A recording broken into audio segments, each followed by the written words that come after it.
नमस्कार, मी संतोष गोले पाटील, TV वलनसरीचे मुख्य संपादक. मनमाड ते चांदवड परिसरातील हा सुंदर लुक आपल्याला TV वलनसरीच्या प्रेक्षकासमोर दाखवत आहे. एका बाजूला नवीन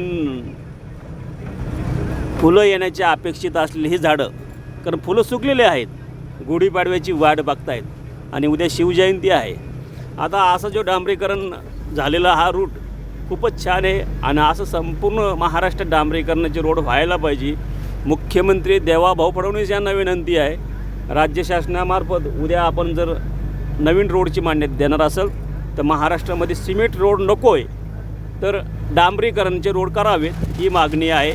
आणि जर मुख्यमंत्री देवेंद्र फडणवीस आमची ही जर मागणी मान्य करत नसतील तर मी आज सरकारमधला नेता पण आहे आणि आपला एक सहकारी मित्र पण आहे.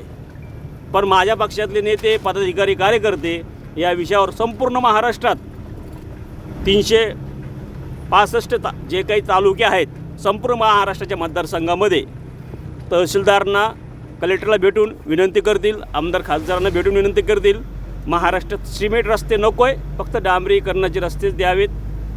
कारण डांबरी रस्त्यावर जर अपघात झाला तर माणूस वाचू शकतो, पण मात्र सिमेंट रस्त्यावर जर अपघात झाला तर माणूस वाचू शकत नाही. माणसाचा मृत्यू त्या सिमेंट हायवेमुळं होतो आहे. याशिवाय ट्रक चालक, 2 व्हीलर, 4 व्हीलर, 3 व्हीलर यांनासुद्धा त्रासदायक ठरतो, कारण सिमेंट रोडवरून जेव्हा गाड्या चालतात तेव्हा टायर फुटण्याची भीती असते. आणि महाराष्ट्राच्या जनतेला मी सांगू इच्छितो, संतोष कोले पाटील जे जालना लोकसभेचे नेते आहेत, बुलंद सेना पार्टीचे पक्षप्रमुख आहेत आणि पत्रकार बांधवाचे नेते आहेत, तुमच्या कल्याणासाठी, तुमच्या हितासाठी ही मी मागणी केलेली आहे.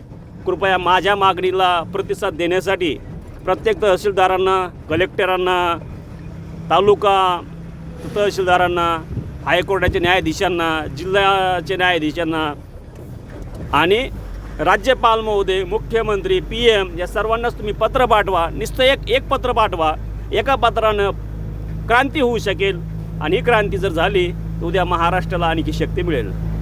त्यामुळे आपल्या या भावाचं आव्हान आपण जर स्वीकारलं तर मी असं समजेल की छत्रपती शिवाजी महाराजांच्या या मावळ्यांचं आव्हान आपण स्वीकारलं आणि आव्हानाला प्रतिसाद दिला. त्याबद्दल धन्यवाद.